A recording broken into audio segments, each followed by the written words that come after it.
چەندین ساڵ تێپەڕ دەبێت بەسەر بەڵێنەکانی حکومەت سەبارەت بە دروستکردنی بەنداو لە سنووری برادۆست.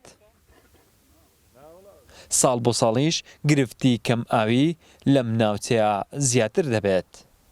ئەمە لە کاتێکدایە کە سنوورەکە خاوەن 4 سەرچاوەی ئاوی ڕووبارە بەهۆی نەبوونی بەنداو سوودیان لێ وەرناگیرێت.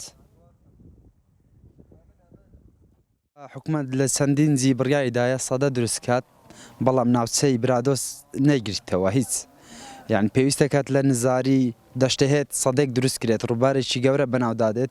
ئەگەر حکومەتی هەرێم و حکومەتی عێراق هەستن بە دروستکردنی چەند بەنداوێکی بچووک لە چەند ناوچەیەکی جیاواز لە ناحیەکەمان هەم لە ڕووی گەشتیاری و لە ڕووی سامانی سروشتی و لە ڕووی کشتتوکاڵیەوە سوودەکی زۆرە بینین لە ڕووی وزەی کارەباوە کارەبای تەواوی منتیقەکە و لەوانە قەزەکانی خواروش دابین بکەن.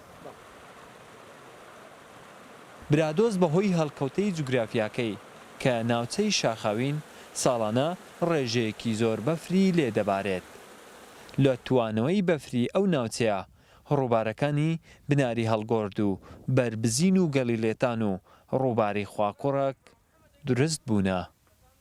بە درێژبوونەوەیان تازەی گەورە لە هیچ شوێنێک ئاوەکەیان گل نادرێتەوە و بافیڕۆ دەڕوات.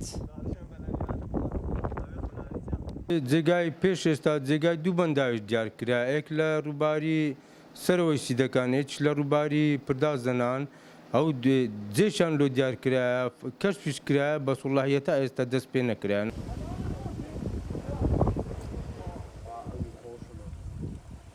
ئێستا لە هەرێمی کوردستان 9 بەنداو لەلایەن حکومەتی هەرێم بڕیارە دروست بکرێن، بەڵام سنووری برادۆستی لێ بێبەش کراوە. وڵات حەسەن، کورسات نیوز، برادۆست.